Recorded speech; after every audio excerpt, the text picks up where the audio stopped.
This is the ICT Games help video for spooky sounds.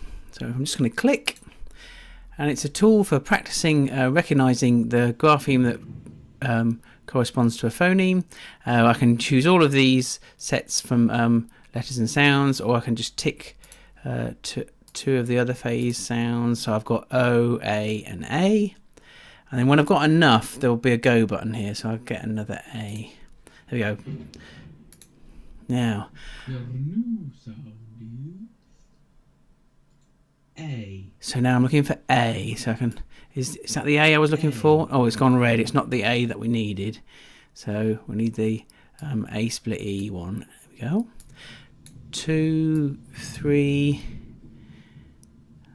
When I get to 10, it will change. Ooh, little peepers. Oh, there's another one. 4. It makes a little muddy bubble sound. Oh, I've lost track now. How many I've done? A. In a moment, you should see the familiar change, the frog familiar change. Oh, there we go. Oh, a unifrog. A. So A. And it just goes on. So it runs through the sounds and swapping through them. There's a little ear here to press, so you can hear the sound again.